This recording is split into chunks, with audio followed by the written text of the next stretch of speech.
ಏನ್ ನಡೆದಿದೆ ಅನ್ನೋದು ಬಾಲಕಿಗೆ ಗೊತ್ತದ. ನಾನು ಬಾಲಕಿ ಹತ್ರನೇ ಮಾತಾಡ್ಸಿದೀನಿ.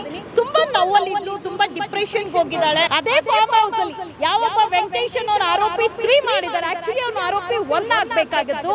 ಅವನು ಯಾವ ಫಾರ್ಮ್ ಹೌಸ್ ಇಟ್ಟು ಅದೇ ಫಾರ್ಮ್ ಹೌಸ್ ಅಲ್ಲಿ ಅತಿ ಹೆಚ್ಚು ಪೊಲೀಸ್ ಅವರೇ ಪಾರ್ಟಿ ಮಾಡಿದಾರಂತೆ.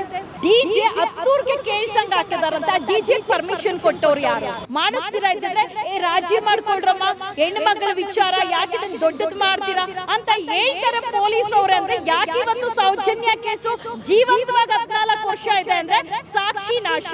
ವೀಕ್ಷಕರೇ, ಮೊನ್ನೆ ತಾನೇ ಏನು ನಡೆದಿತ್ತು, ಮಾಗಡಿಯಲ್ಲಿ ಇನ್ಫ್ಲುಯೆನ್ಸರ್ಗಳ ಒಂದು ಏನು ಔತಣಕೂಟನ ಅರೇಂಜ್ ಮಾಡಿದ್ರು. ಅಲ್ಲಿ ಒಂದು ಮಹಿಳೆಗೆ ಹರಾಸ್ಮೆಂಟ್ ಆಗುತ್ತೆ. ಅದರ ವಿಷಯವಾಗಿ ಮಾತಾಡೋದಕ್ಕೆ ನಮ್ಮ ಜೊತೆ ಸಂಧ್ಯಾ ಪವಿತ್ರ ಅವರಿದ್ದಾರೆ. ಮೇಡಮ್ ನಮಸ್ತೆ. ನಮಸ್ತೆ. ಅಲ್ಲಿ ನೀವು ಹೋಗಿದ್ರಿ, ಒಂದ್ಸತಿ ಏನೇನಾಯ್ತು ಮೇಡಮ್ ಹೋದಾಗ? ಫಸ್ಟ್ ಆಫ್ ಆಲ್ ನಾನು ಒಂದು ಹೇಳ್ತೀನಿ, ನಮ್ಮ ರಾಜ್ಯದಲ್ಲಿ ಹೆಣ್ಣು ಮಕ್ಕಳಿಗೆ ರಕ್ಷಣೆ ಇಲ್ಲ. ಆ್ಯಂಡ್ ಹೆಣ್ಣು ಮಕ್ಕಳ ಮೇಲೆ ಅತ್ಯಾಚಾರ ದೌರ್ಜನ್ಯ ಆಗಿದ್ದಂಥ ಪ್ರಕರಣಗಳು ಬಂದಂಥ ಸಮಯದಲ್ಲಿ ಪೊಲೀಸ್ ಅವರು ಇಮಿಡಿಯೇಟಾಗಿ ಪ್ರಕರಣವನ್ನು ದಾಖಲು ಮಾಡಬೇಕು.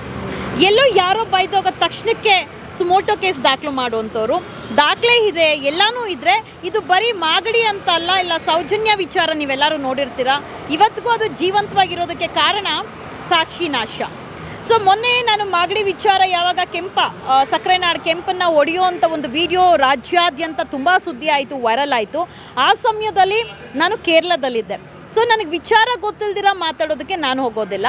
ಸೊ ಬಂದಮೇಲೆ ಮಾಗಡಿಗೆ ಗೋಲ್ರೆಟ್ಟಿಗೆ ಆ ಹೆಣ್ಣು ಮಗಳು ಅಪ್ರಾಪ್ತ ಬಾಲಕಿ ಹೆಣ್ಣು ಮಗಳ ಮನೆಗೆ ಹೋಗಿ ಭೇಟಿ ಮಾಡುವಂಥದ್ದು, ಏನು ನಡೀತು ವಾಸ್ತವ್ಯ ಅನ್ನೋ ತಿಳ್ಕೊಳ್ಳೋವಂಥದ್ದು ಮಾಡಿದೆ.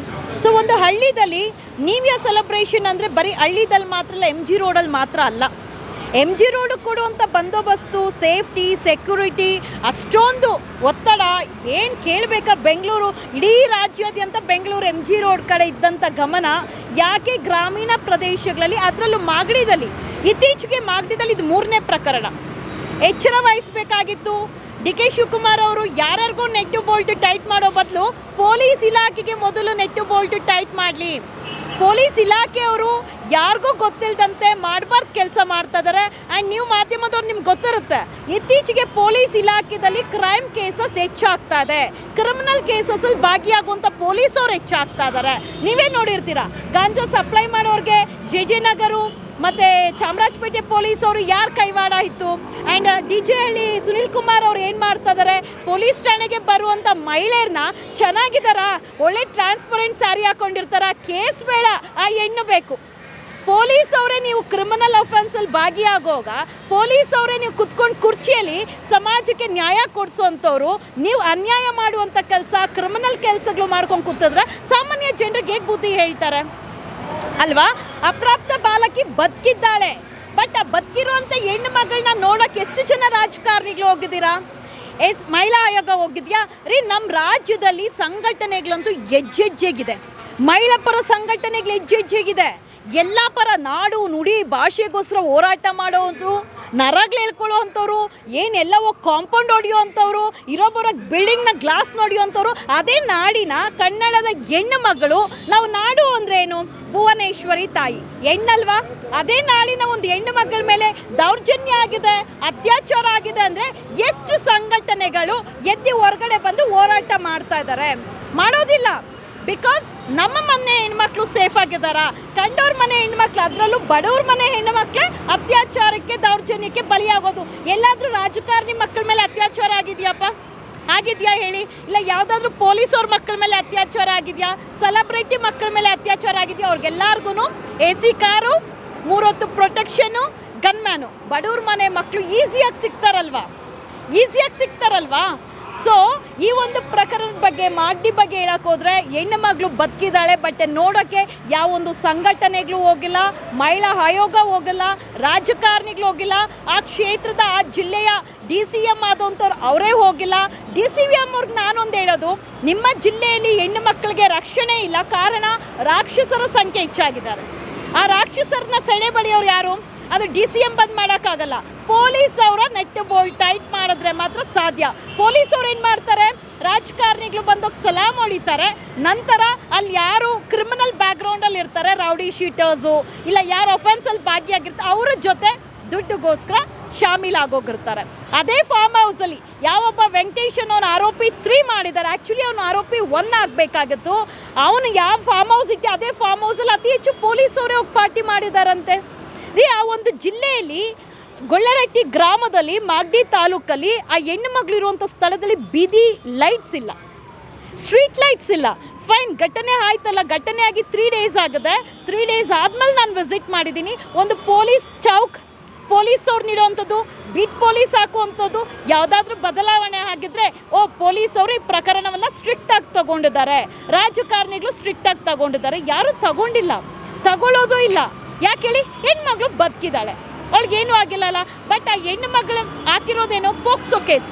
ನಾಳೆ ದಿವಸ ಆರೋಪಿಗಳು ಬರ್ತಾರೆ, ಥ್ರೆಟ್ ಅನ್ನೋದು ಎಷ್ಟಿರುತ್ತೆ?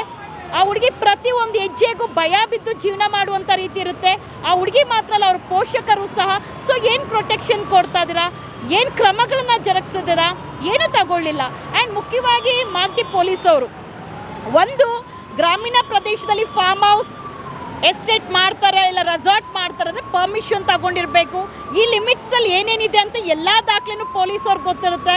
ಒಂದು ಲೈಟ್ ಕಂಬ ಇರಲಿ, ಒಂದು ಗಾರ್ಬೇಜ್ ಡಸ್ಟ್ಬಿನ್ ಇರಲಿ, ಪ್ರತಿಯೊಂದು ಗೊತ್ತಿರುತ್ತೆ. ಈ ಒಂದು ಎಸ್ಟೇಟಲ್ಲಿ ಅನೇಕ ತಿಂಗಳಿಂದ ನಡೀತಾ ಇರೋವಂಥದ್ದು ಯಾಕೆ ಪೊಲೀಸವ್ರಿಗೆ ಗೊತ್ತಿರಲಿಲ್ವಾ?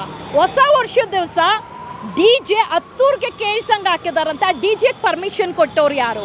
ಹೊಸ ವರ್ಷದ ದಿವಸ 50ಕ್ಕೂ ಹೆಚ್ಚು ಜನ ಸೇರಿ ಅಲ್ಲಿ ಎಣ್ಣೆ ಪಾರ್ಟಿ, ಅದು ಒಂದು ಗ್ರಾಮೀಣ ಪ್ರದೇಶದಲ್ಲಿ ಹಳ್ಳಿ ಜನ ಇರುವಂಥ ಜಾಗದಲ್ಲಿ, ಹೆಣ್ಣು ಮಕ್ಕಳಿರುವಂಥ ಜಾಗದಲ್ಲಿ ಮಾಡೋಕ್ಕೆ, ಪಾರ್ಟಿ ಮಾಡೋಕ್ಕೆ ಪರ್ಮಿಷನ್ ಕೊಟ್ಟವ್ರು ಯಾರು? ಪೊಲೀಸವ್ರಿಗೆ ತಿಳಿಸಿದಾರ? ಯಾಕೆ ಪೊಲೀಸವರು ಹೆಣ್ಣು ಮಗಳ ಘಟನೆ ಹೊರಗಡೆ ಬಂದಮೇಲೆ ಅದನ್ನು ಪ್ರಕರಣ ಎಲ್ಲರ ಮೇಲೇನು, ಯಾರ್ಯಾರು ಇದ್ರು ಎಸ್ಟೇಟ್ ಒಳಗೆ, ಆ ಫಾರ್ಮ್ ಹೌಸ್ ಒಳಗೆ ಯಾರ್ಯಾರು ಇದ್ರು ಅವ್ರು ಎಲ್ಲರ ಮೇಲೇನು ಪ್ರಕರಣ ಯಾಕೆ ದಾಖಲು ಮಾಡಿಲ್ಲ? ಯಾಕೆ ಮಾಡಿಲ್ಲ ಸರ್? ಒಂದು ಹೇಳ್ತೀನಿ ಕೇಳಿ, ಅಲ್ಲಿರುವಂಥ ಗ್ರಾಮಸ್ಥರನ್ನು ನಾನು ಭೇಟಿ ಆಡಿದಂಥ ಸಮಯದಲ್ಲಿ ನನಗೆ ಗೊತ್ತಾಗದಂಥದ್ದು, ಗ್ರಾಮಸ್ಥರೇನಾದರೂ ಜೋರು ಮಾಡಿ FIR ಮಾಡಿಸ್ತೀರಾ ಇದ್ದಿದ್ರೆ, FIR ಲೇಟಾಗಿದ್ದು ಮಾಡಿಸ್ತೀರಾ ಇದ್ದಿದ್ರೆ, ರಾಜಿ ಮಾಡ್ಕೊಳ್ರಮ್ಮ, ಹೆಣ್ಣು ಮಗಳ ವಿಚಾರ ಯಾಕೆ ಇದನ್ನು ದೊಡ್ಡದು ಮಾಡ್ತೀರಾ ಅಂತ ಹೇಳ್ತಾರೆ ಪೊಲೀಸ್ ಅವರೇ. ಅಂದರೆ ಯಾಕೆ ಇವತ್ತು ಸೌಜನ್ಯ ಕೇಸು ಜೀವಂತವಾಗಿ 14 ವರ್ಷ ಇದೆ ಅಂದರೆ ಸಾಕ್ಷಿ ನಾಶ. ಮೊದಲನೇಗ ಫಸ್ಟ್ ಸ್ಟೇಜಲ್ಲಿ ಏನು ಪ್ರಕರಣ ಬಂದೋಗ ಅಲ್ಲಿ ಸಾಕ್ಷಿ ನಾಶ ಮಾಡುವಂಥದ್ದು, ಕೇಸನ್ನ ಡೈವರ್ಟ್ ಮಾಡುವಂಥ ಕೆಲಸ ಮಾಡ್ತಾರೆ, ಅಲ್ಲೇ ಹೊರ್ಟೋಯ್ತಲ್ವಾ? ಇನ್ನು ಅದಕ್ಕೆ ಚಾರ್ಜ್ ಶೀಟ್ ಆಗಿ ಕೋರ್ಟ್ಗೆ ಹೋಗಿ 10 ವರ್ಷ ಅಲ್ದ್ಮೇಲೆ ಅವ್ನು ನಿರಪರಾಧಿ ಅಂತ ಪ್ರೂವ್ ಆಗೋದಕ್ಕೆ ಈ FIR ಪೋಕ್ಸೋ ಕೇಸ್ ಬೇಕಾಗಿದೆಯಾ? ಎಷ್ಟು ಜನ ಹೆಣ್ಮಕ್ಳಿಗೆ ನ್ಯಾಯ ಸಿಕ್ಕಿದೆ ಹೇಳಿ? ಕಾಕಿ ಹಾಕೊಳ್ತಾರಲ್ವಾ, ಆ ಕಾಕಿ ಜನರು ಕೊಟ್ಟಂತ ತೆರಿಗೆ ದುಡ್ಡಿಂದ ಅಲ್ವಾ ನೀವು ಸಂಬಳ ತಗೊಳ್ಳೋದು? ಅದಕ್ಕೆ ನಿಯತ್ತಾಗಾದರೂ ಕೆಲಸ ಮಾಡಬೇಕಲ್ವಾ? ಪೊಲೀಸವ್ರು ಮಾಡ್ತಾ ಇದ್ದಾರಾ? ಮಾಡ್ತಾ ಇಲ್ಲ. ಆ್ಯಂಡ್ ಬಾಲಕಿ ತುಂಬ ಭಯ ಬಿದ್ದಿದ್ದಾಳೆ, ತುಂಬ ಭಯ ಬಿದ್ದಿದ್ದಾಳೆ. ನೀವು ಬಾಲಕಿನ ಮಾತಾಡ್ಸೋಂಥ ಕೆಲಸ ಮಾಡಿದ್ರೆ ಮೇಡಮ್? ಮಾತಾಡಿ. ಡೆಫಿನೆಟ್ಲಿ ನಾನು ಹೋಗಿದ್ದೆ ಮುಖ್ಯವಾಗಿ ನೋಡಿ, ಯಾರೋ ಹೇಳೋ ಮಾತು ಇಲ್ಲ, ಪೋಷಕರ ಮಾತಲ್ಲ. ಯಾಕಂದರೆ ಆ ಇನ್ಸಿಡೆಂಟಲ್ಲಿ ಬಾಲಕಿ ಇದ್ದಿದ್ದು, ಏನು ನಡೆದಿದೆ ಅನ್ನೋದು ಬಾಲಕಿಗೆ ಗೊತ್ತಿದೆ. ನಾನು ಬಾಲಕಿ ಹತ್ರನೇ ಮಾತಾಡ್ಸಿದ್ದೀನಿ. ತುಂಬ ನೋವಲ್ಲಿದ್ಲು, ತುಂಬ ಡಿಪ್ರೆಷನ್ಗೆ ಹೋಗಿದ್ದಾಳೆ. ಅದೇ ಒಂದು ಯೋಚನೆಗೆ ಭಯ ಬಿದ್ದಿದ್ದಾಳೆ. ನಾಳೆ ದಿವಸ ಕಾಲೇಜ್ಗೆ ಹೋಗೋಕ್ಕಾಗುತ್ತೋ, ಏನಾದರೂ ಮಾಡಿದ್ರೆ ಅನ್ನೋ ಭಯ ಭೀತಿದಲ್ಲಿ ಬದುಕ್ತಾ ಇದ್ದಾರೆ.